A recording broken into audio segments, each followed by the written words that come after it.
بسم الله الرحمن الرحيم.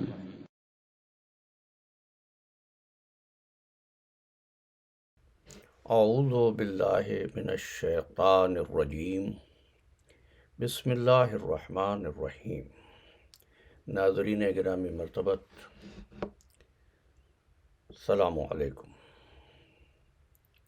عمومی طور پر ملت اسلامیہ کا بیہیویئر کچھ اس طرح ہے کہ یہ بعض حقیقتوں کو بلا سوچے سمجھے قبول کر لیتے ہیں اور کچھ حقیقتوں کو بلا سوچے سمجھے رد کر دیتے ہیں، یا کبھی کبھی کچھ تصورات کو قولاً رد اور عملاً قبول کر لیتے ہیں،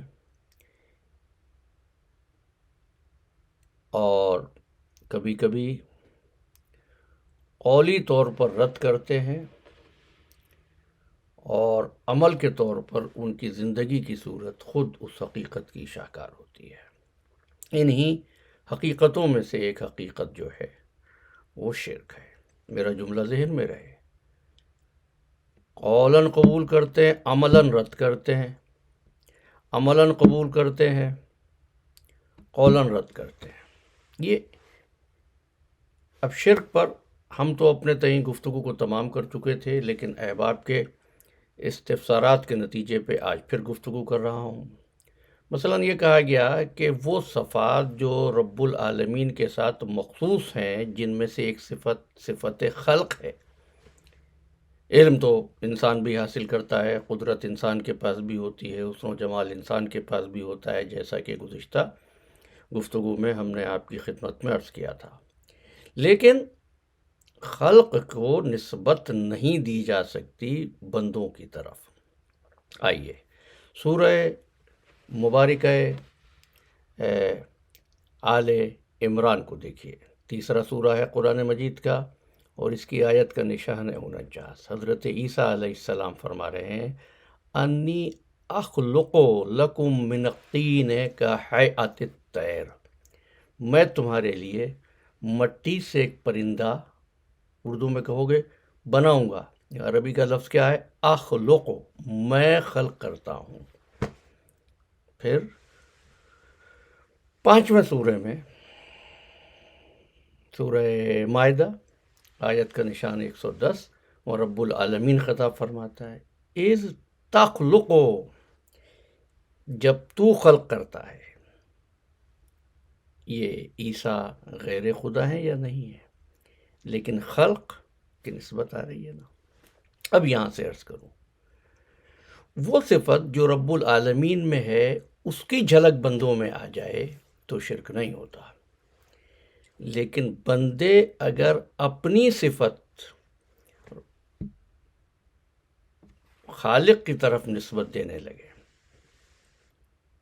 تو پھر شرک کا دائرہ ان کو گھیرنے لگتا ہے۔ مثلا انسان جگہ گھیرتا ہے، انسان بیٹھتا ہے، انسان کھڑا ہوتا ہے، انسان کھانا کھاتا ہے، انسان جسم رکھتا ہے، یہ مخصوص ہے مخلوق کے لیے۔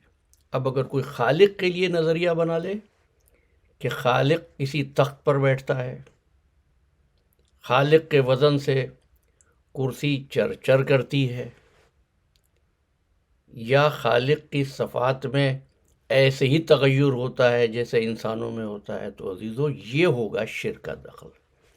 اب میں گزارش کرتا ہوں احباب سے، ملت سے، کہ ذرا سوچیں کہ کہیں ایسا تو نہیں ہے کہ وہ بندوں کی صفت کو اللہ کی طرف منسوب کرتے ہیں۔ لیجیے ایک اور بات کہتا ہوں، اور آپ نے یہ بات سنی ہوگی کہ زمین پر بادشاہ وقت ذل الہی ہوتا ہے۔ تو کیا کہنا چاہتے ہیں؟ یعنی یہ اللہ کو ایک بادشاہ تصور کرتے ہیں۔ یہ کہہ کر اتنی بڑی ضرب توحید پر لگائی جاتی ہے اور اتنے بڑے شرک کا ارتکاب کیا جاتا ہے مگر یہ قبول کیا جا رہا ہے۔ آپ سمجھ رہے ہیں؟ بادشاہ میں اور رب العالمین میں کوئی نسبت نہیں ہے۔ اس کا جو ملک ہونا ہے اس کا مطلب مالک ہونا ہے، اختیار رکھنا ہے۔ تمہارے بادشاہ کیا کرتے ہیں؟ وہ جو چاہے کریں، ان سے کوئی پوچھنے والا نہیں ہے۔ رب العالمین عادل ہے، ایسا عادل کہ وہ فرماتا ہے کتب علی نفسہ الرحمہ، اس نے اپنے اوپر بھی رحمت کو واجب کر لیا ہے۔ وہ جذبات سے مغلوب نہیں ہوتا، جذبات کا شکار نہیں ہوتا۔ تو اب سوچنے کی بات ہے کہ کہیں ایسا تو نہیں ہے کہ ہم اپنے بعض تصورات سے جو ہم نے اللہ کے لیے بنائے ہیں، مثلا اس کو بادشاہ کہہ دیا، بڑا بادشاہ ہے، ہم کہہ کر کیا کر رہے ہوتے ہیں عزیزو؟ ہم زمین پر بادشاہ کو اللہ کا سایہ نہیں کہہ رہے ہوتے، بلکہ ان بادشاہوں کی طرح ہم اللہ کو بھی ایک بادشاہ تصور کر رہے ہوتے ہیں، ایک عادل، ایک مہربان، ایک رحمان، ایک رحیم خالق کے تصور کے بجائے۔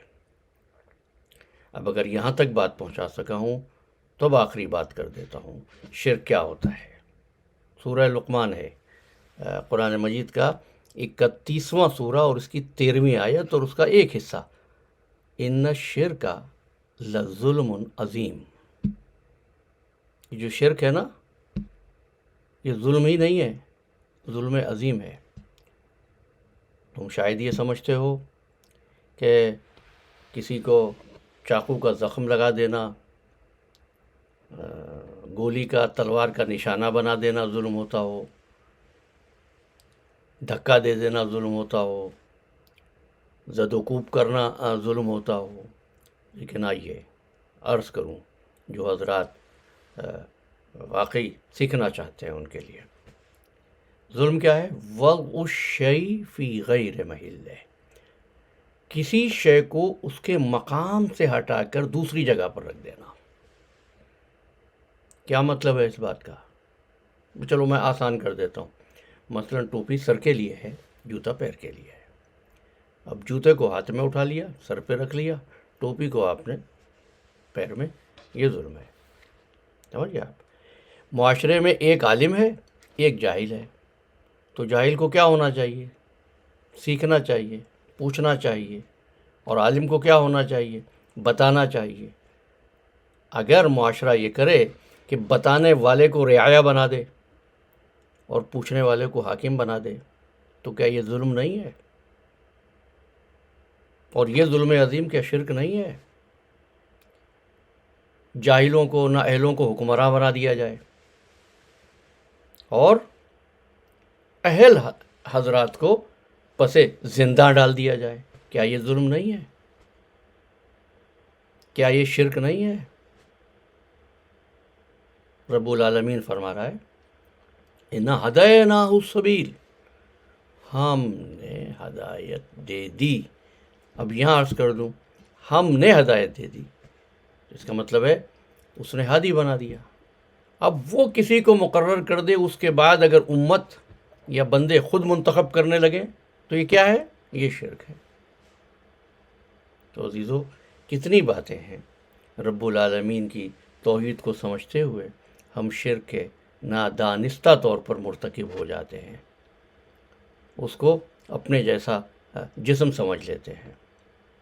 یاد رکھنا وہ غیب مطلق ہے، غیب مطلق کبھی دیکھا نہیں جا سکتا، اس کا جسم نہیں ہے، وہ ایک مقام پر نہیں ہوتا، ہر وقت ہر جگہ پر ہوتا ہے، لامکان ہے۔ لیکن پھر ہم ایک گھر کو کہہ رہے ہیں اللہ کا گھر ہے، تو اللہ وہاں رہتا ہے؟ نہیں صاحب، یہ نسبت ہے۔ اور یہ بات میں گزشتہ گفتگو میں بھی عرض کر چکا ہوں، نسبتوں کا احترام شرک نہیں ہوتا۔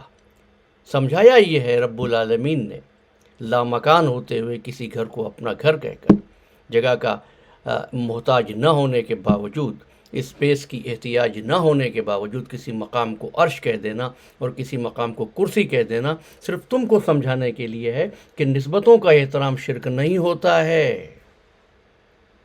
عقیدے کے تغیر کا نام، عقیدے کی کمزوری کا نام، عقیدے کے اضمحلال کا نام شرک ہوتا ہے۔ تو ہم کو چاہیے کہ ہم سوچیں، سمجھیں، غور کریں، خیالات کو پروسیس کریں، قرآن مجید کو صرف ثواب کے لیے نہیں، تفکر کے لیے، جو اصل مقصد ہے قرآن مجید کا، اس کو سمجھیں تاکہ ایمان کا شیشہ اتنا کمزور نہ ہو جائے کہ چھوٹی چھوٹی باتوں پر، نسبتوں کے احترام پر بھی تم کو جو نازک شیشہ ٹوٹتا ہوا محسوس ہو۔ وآخر دعوانا ان الحمدللہ رب العالمین۔ السلام علیکم ورحمۃ اللہ وبرکاتہ۔